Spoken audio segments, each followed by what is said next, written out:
going on, guys? As promised, today we're doing the FAB 1.0 tier list. Now, if you're not familiar with what FAB is or Flesh and Blood, well, welcome. I don't know what you're doing here, but welcome. And you're gonna like this. I can promise you that. I would do a little research. If you enjoy super competitive games, like Magic used to be, I think this is for you. And if you like really good looking cards, this is also for you. So, now, what do we mean when we say Flesh and Blood 1.0? Let's kind of get this quickly out of the way. So today we're doing FAB 1.0 tier list, and tomorrow we'll be doing the 2.0 tier list. What I'm going to highly recommend you do is we have what's called the sacred charts. To access these sacred charts, what you're going to want to do is go to Google and type in Flesh and Blood print run, and it'll probably be like the first link that shows up. It hasn't been updated since like August 2024, but don't worry because that doesn't really matter for us when it comes to the 1.0 section because all that data is there. So this is the sacred chart, and this is what we will be using. Familiarize yourself with it and learn and study the ways of the sacred charts. So, also, last little two quick caveats. For Welcome to Wraith, Arcane Rising, and Crucible of War, we are only going to be talking about the unlimited editions, okay? Obviously, the first editions of these three sets they're S tier, right? Like that's like a no duh. So we're going to go from unlimited only onward. Last little caveat. The three things we're kind of going to be basing our tier list off of is print run, the cards inside, like the value of the cards, and just how the set makes me feel on the inside. Because it's all about, feelings when it comes down to this. Also, if you're complaining about my whiteboard, my girlfriend says I can't get a giant mountable whiteboard until I hit 1,000 subs at least. So, if you want a bigger whiteboard, all you gotta do is hit the sub button. So, with that out of the way, let's get started. I'm just gonna go in order, from first to last. So, we're gonna start with Welcome to Wraith. Now, as I said before, this set would clearly end up in S tier for the first edition.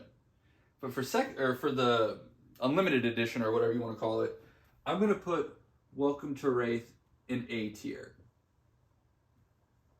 Now, why am I doing this? Really, the only reason is, one, the hits are really hard on unlimited. Like, you can crack a lot of unlimited boxes, and you're probably going to get wrecked, unless you get really lucky. So, the pull rate and actually getting your money's worth on them is pretty tough.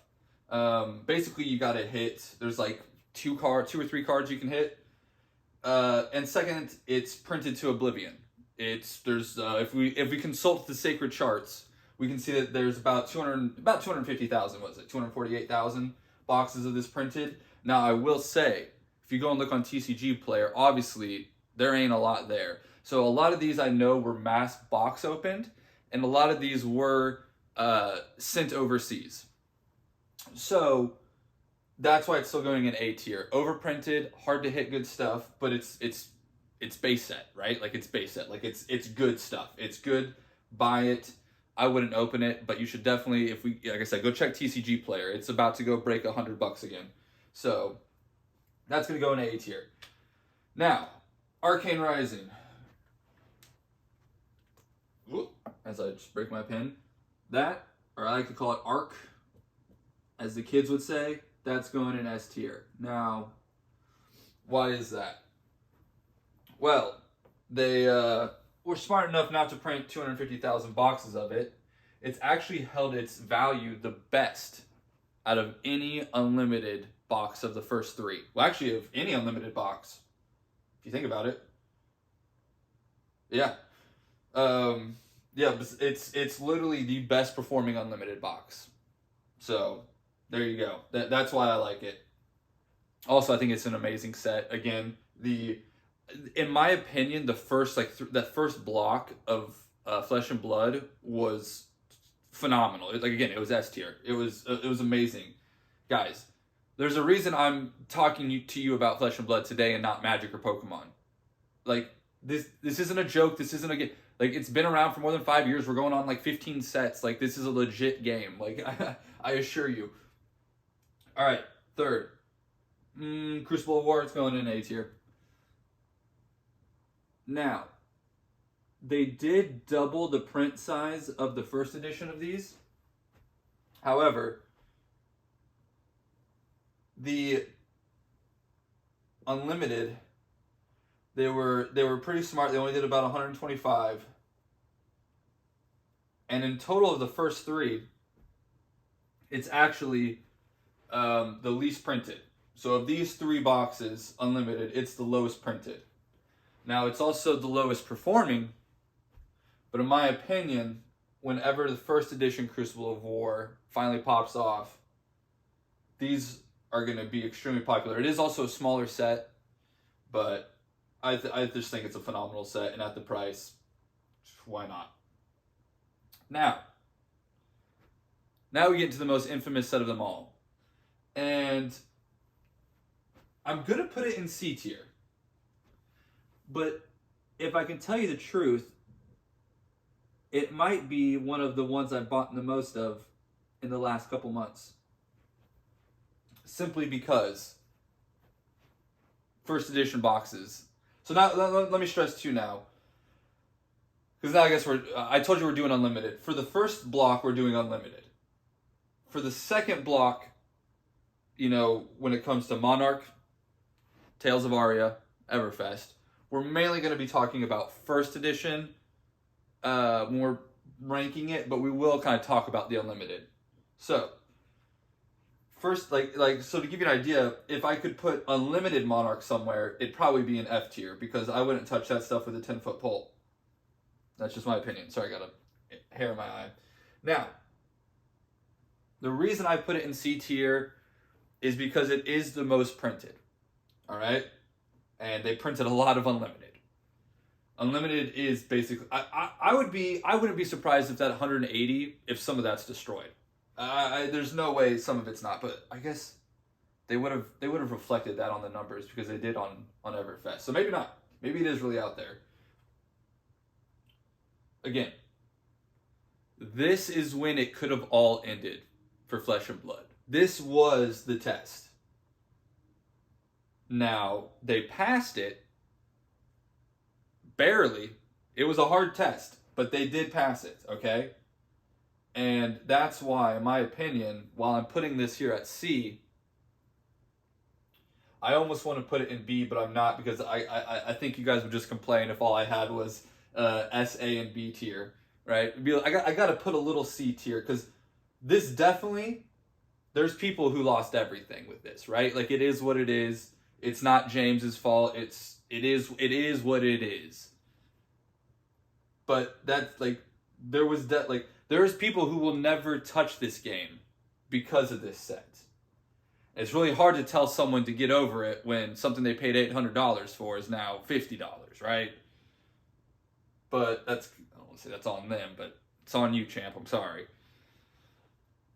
So, I love Monarch. It is what it is what it is. I don't know what else to say about Monarch other than it is. That Monarch. It is what it is. Moving on. Tales of Aria. I'm putting it in B, but I like Monarch better. And again, it was another one of those boxes where it shouldn't have been that cheap. Now, again, with this one, this is a weird one, because they kind of figured out what was happening. And they decided, okay, we're only going to print 76,000 Unlimited boxes, but we've got 208,000 first edition boxes. So there's double the amount of first edition boxes. So the Unlimited edition box is more rare, but the cards inside it are less So this is something where I almost want, I don't have, I'll tell you right now, I don't have any Unlimited Tales of Aria. But I've been buying, I have a couple cases now worth of first edition. I don't know if I would pick up a few boxes of unlimited just because, like, I don't think it's that, like, I don't think it's a good play. Like, I don't, you know what I mean? The cards inside aren't worth it. So, but if it's more of a rare box, I don't know. Maybe just for, like, shits and gigs, pick up 1 or 2 of the unlimited boxes just in case that gets weird. And it's like Everfest where they destroyed all of it and there's only like 40 boxes of unlimited. So, that's a weird one, but it's a good set. I like it. It's pretty. It's not as badass, but it is what it is. So that's why it's going in B. Now, going back to A tier, I'm putting Everfest. Now, why am I putting Everfest when, you know, you could say it's, again, one of the worst performing sets. It never did well, really, right? Like, was Everfest ever over like $80 a box? The reason I like it, and I think it's A tier, it's because when they finally were able to make the decision of we've printed too much, we've got to destroy the unlimited. I remember I made one post on the Flesh and Blood subreddit, and it was basically like asking if this was before they had confirmed that they had destroyed unlimited.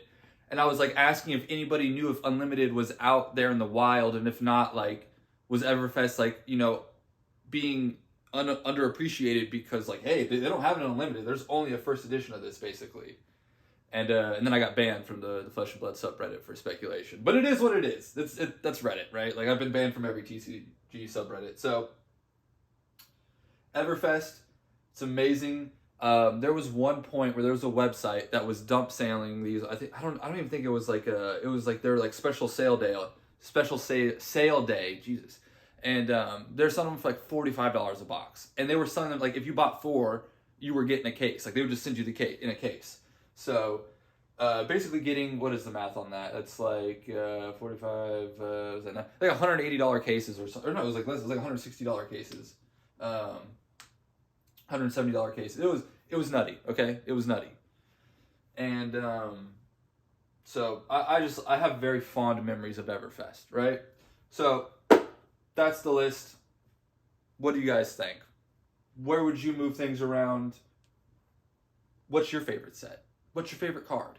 Let me know. Tomorrow we're doing 2.0. So that's from Uprising. Also, I just realized I put Uprising in this thumbnail for this one, but I'm not going to redo it, so just deal with it. So this is going to be from 1.0, 2.0, so Uprising, and we'll do up to the Hunted, even though we don't know the print numbers from, like, I think it's like from like Mistveil on, we don't know the print numbers. I think Dusk Till Dawn we know them, and then after that we don't. But yeah, that's the list, guys. Let me know what you think, and have a good one. We'll see you around.